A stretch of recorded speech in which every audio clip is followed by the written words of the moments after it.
students, today in this video we are going to read Dream Children a Reverie written by Charles Lamb। आज के इस video में हम आपको पढ़ाने जा रहे हैं चार्ल्स लैम्ब, जो कि इंग्लिश लिटरेचर के बहुत ही फेमस एसेइस्ट हैं, निबंधकार हैं। उनका एक बहुत ही फेमस ऐसे dream children A Rewari. Dream children का अर्थ होता है ख्याली बच्चे, यानी कि कोई व्यक्ति के बच्चे हुए नहीं हैं और वो ख्याल कर ले, एक सपना सा देख ले कि उसके बच्चे हैं। ऐसा ही एक रेवरी, एक स्वप्न, एक भावना, एक मन की लहर चार्ल्स लैम्ब के मन में आई। उसी के बारे में इस निबंध में उन्होंने ऐसे में बताया गया है। ये एक ऑटोबायोग्राफिकल ऐसे है। चार्ल्स लैम्ब के बारे में आपको कुछ बताते हैं जानकारी।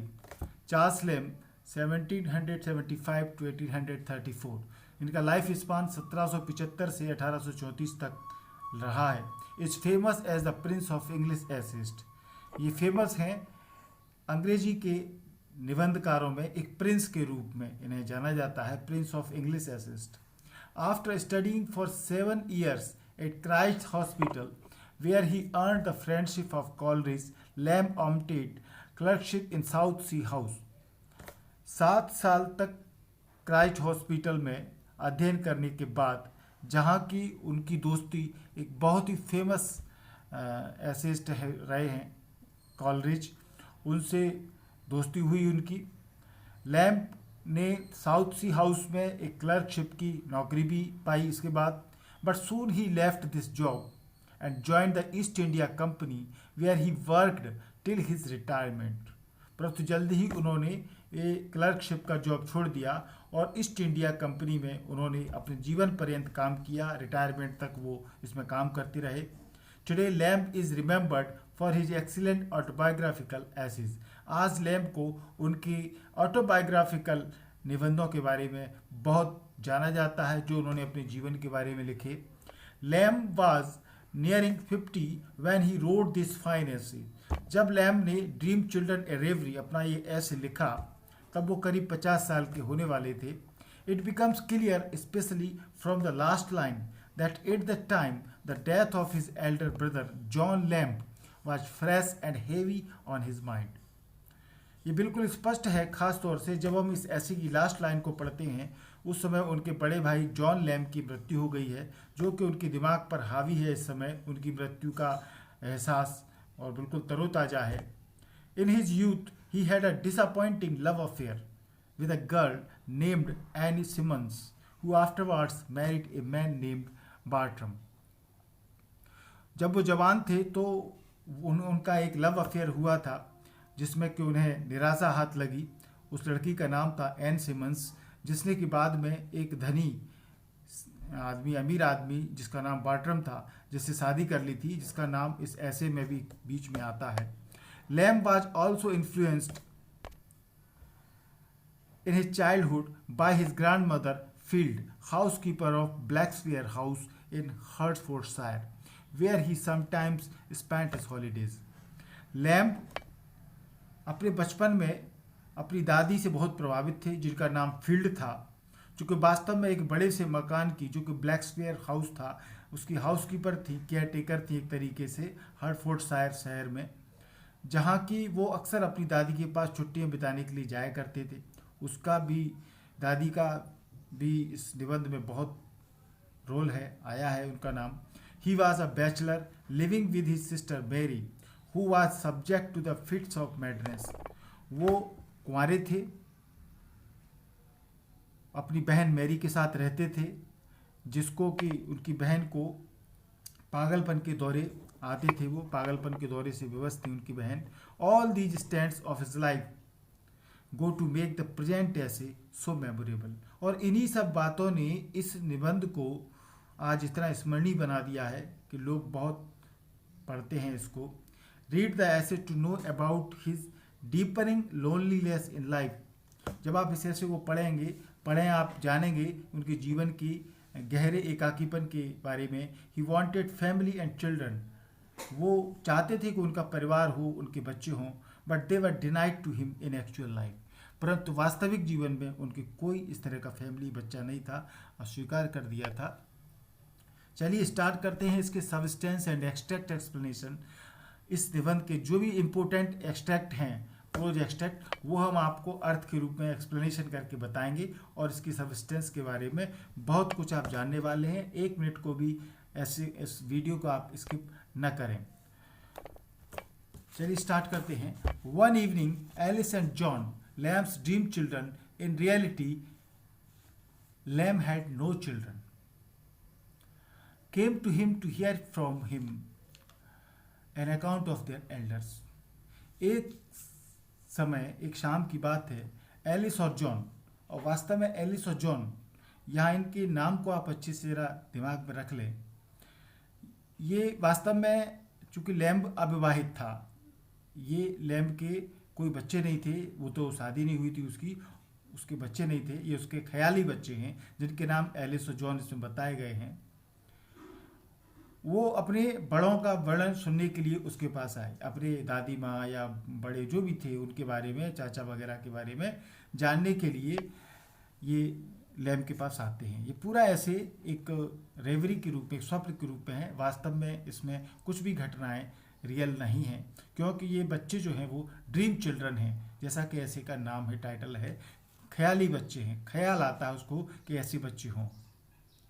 Lamb told them about their great-grandmother Field, Uncle John Lamb, and their mother Alice Winterton।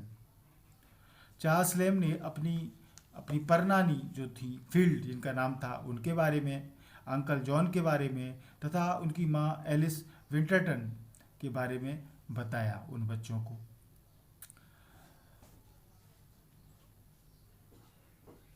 Lamb told the children that their great-grandmother lived in a big house in Norfolk। Charles lamb ने अपने बच्चों को बताया कि उनकी परनानी एक बड़े घर में, जो नॉर्फॉक में था, नॉर्फॉक में वो रहती थी दादी। अब यहाँ देख लें, जॉन और एलिस, ये दोनों ही बच्चों के नाम है, ख्याली बच्चों के, पर आप वास्तव में देखेंगे तो यहाँ बताया गया है कि जॉन उसका छोटा अंकल था बच्चों का रियल लाइफ में, और मदर जो एलिस विंटरटन का नाम दिया गया है यहाँ पर, वो भी एलिस बच्ची का नाम है जो कि ख्याली है। इसमें एक इम्पोर्टेंट एक्सट्रैक्ट है। इस जब ऐसी की शुरुआत होती है तो इन लाइनों में क्या बताया गया है वो आप जरा देखें। Children love to listen to stories about their elders when they were children, to stretch their imagination to the conception of a traditionally great uncle or grandma whom they never saw। इन लाइनों में लेखक हमें बताता है कि बच्चों का जो साइकोलॉजी होती है, मनोविज्ञान, उस विषय के बारे में बताता है। बच्चे सदैव अपने बड़े बूढ़ों के जीवन के जो फैक्ट्स हैं उनको सुनना पसंद करते हैं, खास तौर पर उनके बचपन की बातें, बाल्यकाल की बातें बच्चे सुनना पसंद करते हैं अपनी बड़ों की। दूसरे शब्दों में ये बच्चों की मनपसंद वाली बात होती है। वृद्ध बुजुर्ग लोगों की गतिविधियों के विषय में जानना, वो कैसे होते थे, उनकी परिस्थितियों के विषय में जानकारी देना, विशेष रूप से उस समय से संबंधित जानकारी जब वे भी बच्चे थे।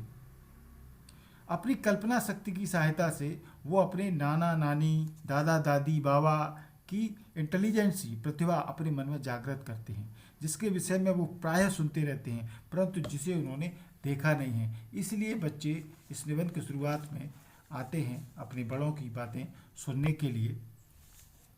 She lived in such a way that she always seemed to be the owner of the great house while she was only its keeper। दादी माँ के बारे में बताया गया है कि वो इस प्रकार रहती थी उस घर में, फील्ड जिस दादी का नाम है वो, कि वो उस घर की मालकिन प्रतीत होती थी, जबकि वो उस घर की केवल रखवाली करने वाली थी, टेकर थी। परंतु it was an old house with a wooden chimney। On the chimney was carved the full story of the ballad The Children in the Wood। उसके घर की मर्यादा को बनाए रखती थी वो दादी माँ। तो यहाँ जो पुराना घर था, इसमें एक लकड़ी की चिमनी थी, वुडन चिमनी थी इस घर में। चिमनी पर एक बैलेड, एक जो जिसको आला कहते हैं, एक गीत होता है एक प्रकार का बैलेड, वो लिखा हुआ था जिसका टाइटल था चिल्ड्रन इन द वुड। इसकी संपूर्ण कहानी जो है वो खुदी हुई थी इस चिमनी पर। On the chimney was card the full story of the ballad the children in the wood. but a foolish rich man who purchased that house replaced the wooden chimney with ballad by a marble one with no ballad on it. परंतु एक मूर्ख धनी व्यक्ति था जिसने कि वो घर खरीद लिया था बाद में, और उस चिमनी को जिस पर कि वो कहानी लिखी हुई थी, बैलेट लिखी हुई थी, जिस पर कि वो गीत खुदा था, उसको हटा करके उसकी जगह संगमरमर मार्बल की चिमनी लगवा दी, जिस पर कोई गीत, कोई आल्हा नहीं थी, कुछ भी उस पर लिखा हुआ नहीं था। अब यहाँ पर ये एक्सट्रैक्ट आप ध्यान से देखें, इस एक्सट्रैक्ट से आपको कुछ जानकारी इसके बारे में मिलेगी। Certain it is that the whole story of the children and their cruel uncle was to be seen fairly carved out in the wood upon the chimney piece of the great hall, the whole story down to the robin redbreasts, till a foolish rich person pulled it down to set up a marble one of modern invention in its stead with no story upon it. Here Alice put out one of her mother's looks too tender to be called upbraiding. वो जो कहानी लिखी हुई है जंगल में बच्चे, उसके बारे में यहाँ बात की गई है। लैम्ब ने बताया कि ये पूरी कहानी चिमनी के ऊपर एक लकड़ी के टुकड़े पर खुदी हुई थी एक बड़े हॉल में, और वो ये क्रूर जो कहानी है जिसमें एक निष्ठुर अंकल है, उसने अपने भाई के बच्चों की हत्या कर दी थी। यहाँ स्पष्ट दिखाई देता था कि एक मूर्ख अमीर व्यक्ति ने, जिसने इस मकान को खरीदा था, उस चिमनी की जगह दूसरी चिमनी लगवा दी जो कि मॉडर्न स्टाइल की थी, जो उसके ज़माने में चलती थी, और इस कारण से इस जगह से वो खुद हुई कहानी गायब हो गई। जब एलिस ने इस प्रकरण को सुना, जब वो दोनों बच्चे सुन रहे हैं चार्ल्स लैम्ब की बात को, तो जब एलिस ने इस बात को सुना तो उसके चेहरे पर तिरस्कार के भाव उभर आए, एकदम से नेग्लेक्शन के भाव। और ये नेचुरल है कि किसी भी आकर्षक वस्तु के नष्ट होने के विषय में सुनकर के एक बच्चे के मन में इस प्रकार की एक निर्दोष इनोसेंट रिएक्शन, निर्दोष प्रक्रिया उत्पन्न होगी।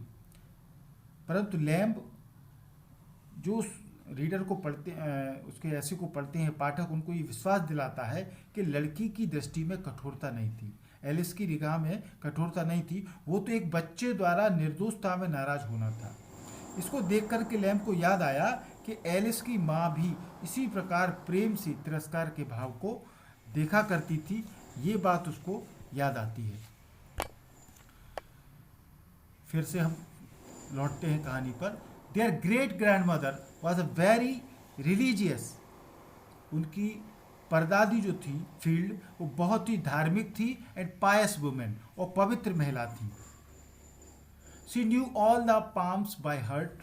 She was a woman of so good nature and sweet temperament that she was loved and respected by all. उसे बाइबल के सभी भजन कंठस्थ थे, बहुत धार्मिक थी, वो इतनी अच्छी नेचर की, मधुर स्वभाव वाली थी कि उसे सभी लोग प्यार करते थे और उनका सम्मान करते थे। She was loved and respected by all. When she died, her funeral was attended by a concourse of all the poor and some of the gentry too of the neighborhood, for many rules round to show their respect for her memory. जब दादी की मृत्यु हुई तब उनकी जो funeral थी, शव यात्रा, उस शव यात्रा में इलाके के समस्त गरीब तथा कुछ धनी व्यक्ति अमीर शामिल हुए थे। वे सब उसकी मेमोरी के प्रति, स्मृति के प्रति सम्मान व्यक्त करने के लिए मीलों दूर से आए थे, to show the respect for her memory. She was a patient of cancer. उसकी जो परदादी थी फील्ड, वो कैंसर की मरीज थी। Her disease bowed down her body but it could never bow down her spirit. She was very courageous. बीमारी ने उसके शरीर को झुका दिया परंतु वो उसकी आत्मा को नहीं झुका सकी। वो दादी जो है बहुत ही साहसी थी, करेजियस थी। अब यहाँ पर आप देखें दादी के बारे में कुछ और जानकारी, ये बहुत ही इम्पोर्टेंट एक्सट्रैक्ट है जिसको आपको समझना चाहिए। Then I told what a tall, upright, graceful person their great-grandmother Field once was, and how in her youth she was esteemed the best dancer. Here Alice's little right foot played an involuntary movement till upon my looking grave it digested. The best dancer I was seeing in the country till a cruel disease called a cancer came and bore her down with pain. But it could never bend her good spirits or make them slow, but they were still upright because she was good and religious. यहाँ पर lamb इस ये जो extract है, इस extract में वो अपने जो ड्रीम चिल्ड्रन हैं, स्वप्न बालक हैं, एलिस और लैम्ब, एलिस और लैम्ब को अपने बाल्यकाल की बचपन की यादों से वो परिचित करा रहा है और इन लाइन में वो नानी फील्ड की यादों को ताज़ा कर रहा है। आप देख रहे हैं ये एक आकर्षक और प्रभावशाली व्यक्तित्व की पर्सनैलिटी वाली धनी महिला थी। युवावस्था में अपने जो लोकल लोग थे वहाँ पर सर्वोत्तम उसको डांसर के रूप में वो जानते थे, प्रसिद्ध थी वो डांसर के रूप में। एलिस जो बच्ची सुन रही है कहानी को, वो ये सुन करके उसके शरीर में अचानक से रोमांच अनुभव हुआ और उसका एक पैर खुद ही थिरकने लगा दादी की डांसर की बात सुन करके।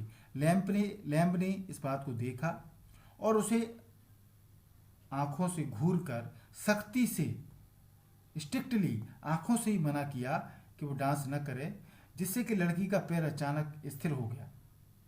नानी माँ कैंसर की शिकार हो गई थी, जिस कारण से उनका हष्टपुष्ट शरीर झुक गया, परंतु उनका आत्मबल पहले के समान ही अडिग और दृढ़ बना रहा।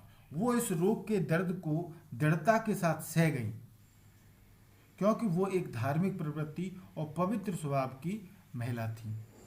हालांकि यहाँ पर जो बच्चे हैं वो केवल एक ड्रीम चिल्ड्रन हैं और जो वर्णन कर रहा है, जैसा कि हमें बाद में पता चलता है इसमें स्टोरी में कि दिवा वो एक रेवरी में बोल रहा है, परंतु जो यादें हैं वो लैम्ब के खुद के बालकाल की हैं और वास्तविक तथ्यों के ऊपर एक इमेजिनेशन का आवरण डाला गया है यहाँ पर। Despite the fact that the house was haunted by the ghost of two children, she would sleep all alone in the house with no fear. इस तथ्य के बावजूद कि उस घर में जिसमें कि वो फील्ड दादी माँ जो थी परनानी, वो उसकी केयर टेकर थी, वो रखवाली करती थी, वो जानती थी कि उस घर में 2 बच्चों का भूत आया करता था। वो उस घर में बिना भय के अकेली सोती थी। She loved all her grandchildren very much. She would invite all of them to the great house to enjoy their holidays. दादी माँ अपने पोते पोतियों को बहुत प्यार करती थी और वो सब बच्चियों को छुट्टियों का, हॉलीडेज का आनंद लेने के लिए अपने घर में आने का निमंत्रण देती थी। Lamb the author used to pass his holidays there. लेखक जो लैम्ब है वो भी अपनी छुट्टियां यहाँ बिताने के लिए आया करता था, उसका आना जाना यहाँ पर लगा करता था। अब यहाँ पर इस एक्सट्रैक्ट को आप ध्यान से देखें। Then I told how good she was to all her grandchildren, having us to the great house in the holidays where I in particular used to spend many hours by myself in gazing upon the old busts of the 12 Caesars that had been emperors of Rome, till the old marble heads would seem to live again or I to be turned into marble with them.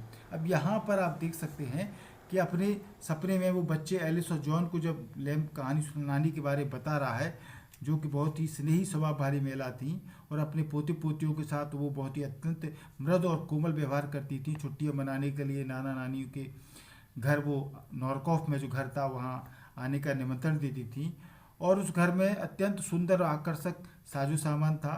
परंतु सबके अलावा वहाँ पर 12 Roman सम्राटों की मूर्तियाँ थीं। Statue of persons head, neck and shoulders. Bust यहाँ पर जो मीनिंग आया है उसका मतलब है ऐसी मूर्तियाँ थीं कुछ इसमें जिनके मनुष्य के ऊपरी धड़ की मूर्ति थी केवल। और 12 सीजर यानी कि जो रोमन सम्राट थे, 12 Roman emperors from Julius Caesar to Domitian Caesar. Julius Caesar से लेकर के डोमिनिशन सीजर तक जो 12 सम्राट थे रोमन सम्राट, उनकी मूर्तियाँ थीं कि वो कुछ तो केवल धड़ धड़ की मूर्तियाँ थीं। उनको लेखक देखा करता था वहाँ पर।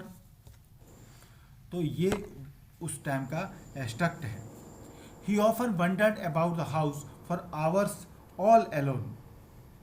वो अक्सर घर में चारों ओर अकेला घुमा करता था lamp.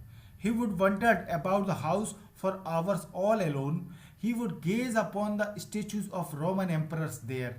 He used to go on staring at them until they appeared to be living persons or he himself a marble statue. He enjoyed wandering in the gardens too.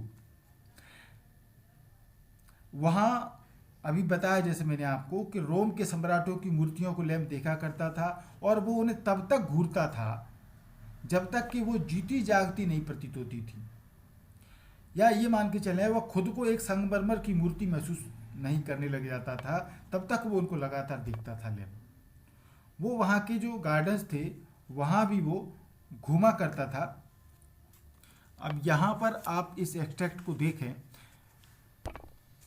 I had, जो वहाँ जब वो बगीचों में घूमता था, I had more pleasure in these busy idle divergence than in all the sweet flavors of peaches, nectarines, oranges and such like common baits of children. वहाँ उन बगीचों में अनेक तरह के फल लगे हुए थे, जैसे आड़ू का, पीच का, रस भरी जिसको कहते हैं नेक्ट्रिन्स, और अमृत जैसे मधुर और स्वादिष्ट फल वहाँ लगे होते थे।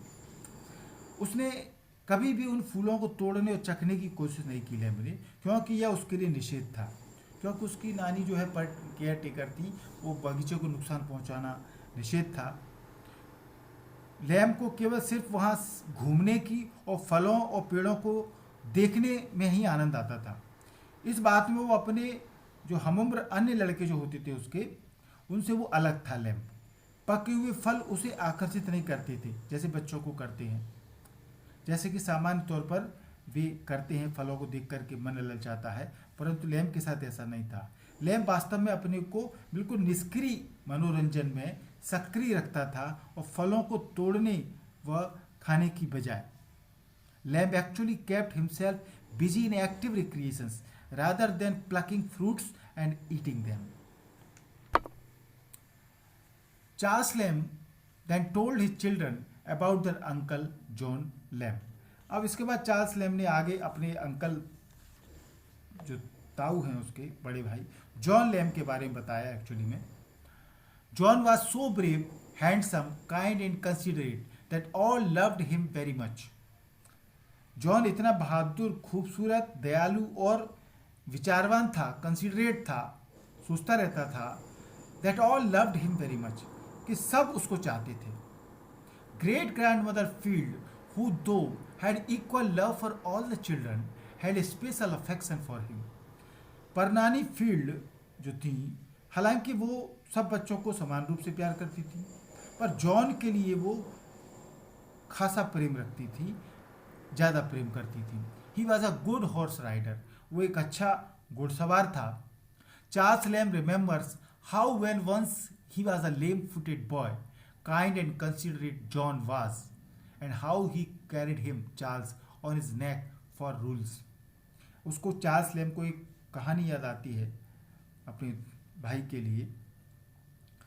चार्ल्स लैम्ब याद करता है कि एक बार जब वो खुद लंगड़ा हो गया था चार्ल्स, तो जॉन किस प्रकार उसके प्रति दयावान था,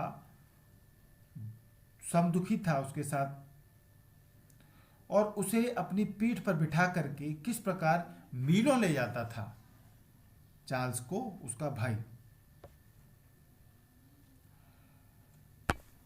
अब यहां ये एक्सट्रैक्ट देखें आप। Here John slyly deposited back upon the plate a bunch of grapes which, not unobserved by Alice, he had meditated dividing with her, and both seemed willing to relinquish them for the present as irrelevant. जब वो ये कहानी चल रही है, इसी बीच वहाँ पर क्या होता है, जो लैम्ब जो कहानी सुनाने वाला एक युवा था,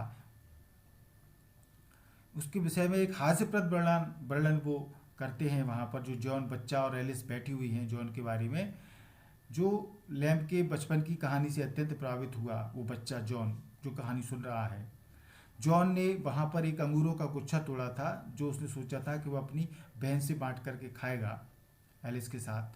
तभी लैम्ब ने उन्हें बताया कि किस प्रकार वो बगीचे में घूमा करते थे, परंतु उन्हें स्वादिष्ट जो आड़ू संतरों के जो फल थे उनको लैम्ब को तोड़ने में कोई रुचि नहीं थी या वो तोड़ नहीं सकता था।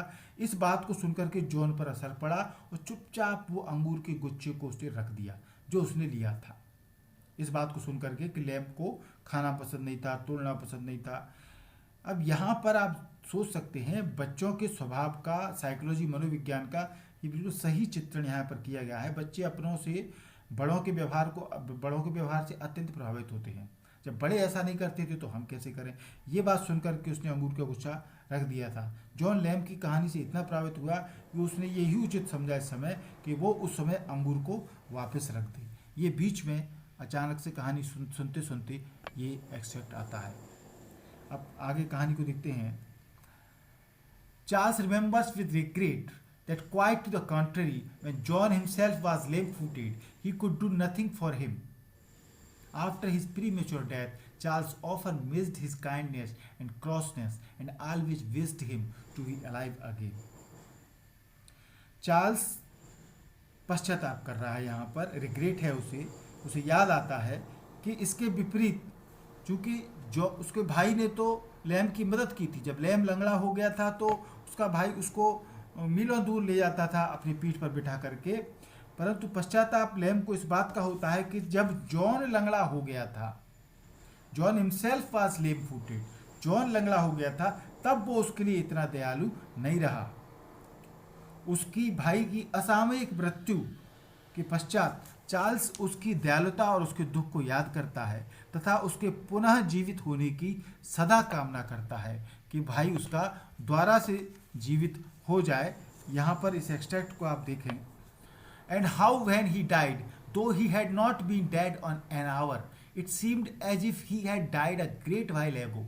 Such a distance there is betwixt life and death, and how I bore his death, as I thought pretty well at first, but afterwards it haunted and haunted me. यहाँ पर लैम बच्चों को अपने भाई जॉन की मृत्यु के विषय में बता रहा है। इस एक्सट्रैक्ट में वो कहता है कि जब जॉन की मृत्यु हुई तो ऐसा मालूम पड़ा कि वो बहुत दिनों पहले गुजर गया हो, जबकि उसे मरे हुए 1 घंटा भी नहीं हुआ था। लैम यहाँ पर इस बात पर जोर देना चाहता है कि जीवन और मृत्यु में अत्यधिक असमानता है, difference between life and death. Death robs one of even a single trace of life, so that it makes little difference whether a man has been dead for an hour or for a long time. मृत्यु जीवन का प्रत्येक चिन्ह व्यक्ति से छीन लेती है, जिसके कारण इस बात से कोई फर्क नहीं पड़ता कि किसी व्यक्ति की मृत्यु 1 घंटे पहले हुई थी या बहुत पहले हुई थी. लैम्ब यहाँ पर अपने भाई के साथ की कमी बहुत अनुभव करता है और बच्चों को बताता है कि किस प्रकार वो अत्यधिक धैर्य के साथ उसने अपने भाई की मृत्यु को सहन किया, हालांकि अभी भी उसकी जो स्मृतियां हैं भाई की उसके इर्द गिर्द घूमती हैं. Hearing the sad tale of John's life, the dream children became so sad that they requested their father, Charles Lamb, the dream child father, not to go any further about their uncle.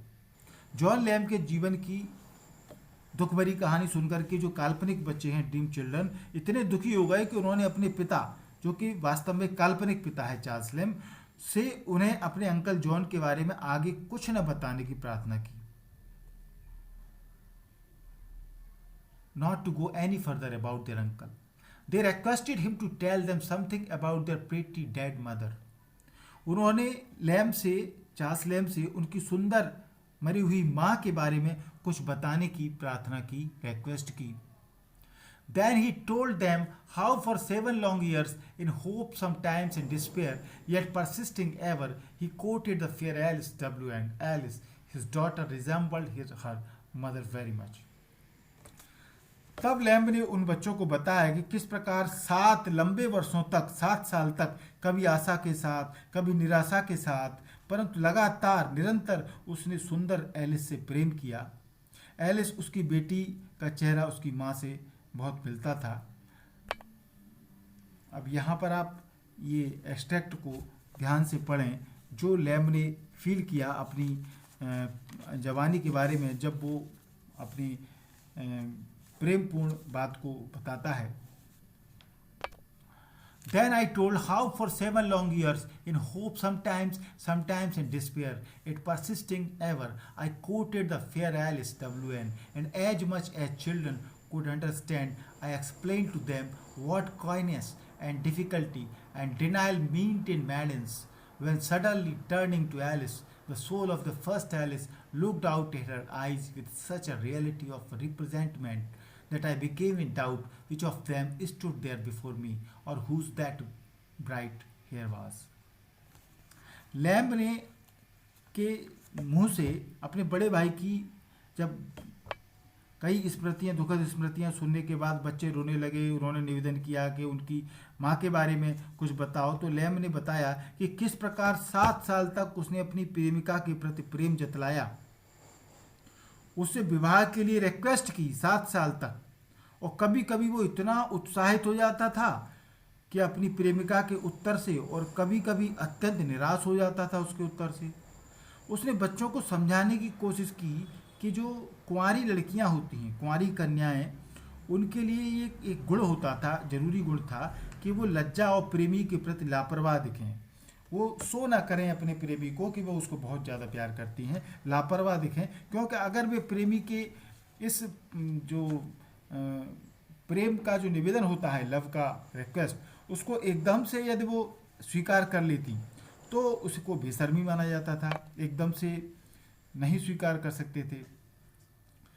जब वो ये कह रहा था lamb, तभी अचानक उसकी दृष्टि एलिस के चेहरे पर पड़ी। जो बच्ची सुन रहे थे, एलिस लड़की के चेहरे पर पड़ी। वो स्तब्धित रह गया ये देख करके कि एलिस की आंखों में से उसकी माँ की आत्मा झांक रही थी, और वो भ्रम में पड़ गया कि उसके सामने माँ खड़ी थी अथवा उसकी बेटी। एलिस के बचपन भी अपनी माँ के समान चमकीले, एलिस के जो बाल थे, हेयर, वो उसकी माँ के समान ही चमकीले थे।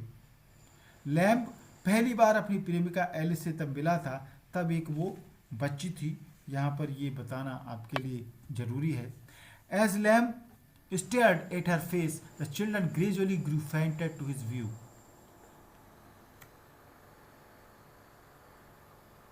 जब लैम्ब उन बच्चों के चेहरे को घूर करके देख रहा था तो बच्चे धीरे धीरे उसकी नज़रों से ओझल हो गए। They spoke nothing but seemed to be saying that they were not his children, they were nothing less than nothing and dreams. वे कुछ नहीं बोले बच्चे, परंतु वो ये कहते हुए प्रतीत हो रहे थे कि वो उसके बच्चे नहीं थे, वे कुछ भी नहीं थे, वे कुछ नहीं से भी कम थे, वे केवल स्वप्न थे, ड्रीम्स थे। This reality shattered the dream of the author and brought him back into his bachelor armchair. His sister Brigette was sitting by his side. इस वास्तविकता से लेखक का जो ड्रीम है वो छिन्न भिन्न हो गया, टूट गया सपना, तथा उसने अपनी एक अकेली कुंवारी आराम कुर्सी में वापस ला दिया उसको, जिस पर बैठा वो स्वप्न देख रहा था, और उसकी बहन विजेट उसके पास बैठी हुई थी। यहाँ ये निबंध खत्म होता है। इसके आखिरी एक्सट्रैक्ट को आप जरूर ध्यान से पढ़ें, देखें कि यहाँ पर लैम्ब किस प्रकार से कहता है। We are not of Alice, nor of these, nor are we children at all. The children of Alice call Bartram father. We are nothing less than nothing and dreams. We are only what might have been, and must wait upon the tedious shores at Leith millions of ages before we have existence and a name. इन लाइनों में ही इस ऐसी का सार है dream children का। बच्चों को अपनी परनानी, अंकल जॉन और माँ एलिस के विषय में बताने के बाद चार्ल्स लैम्ब एलिस का चेहरा ध्यानपूर्वक देखने लगा।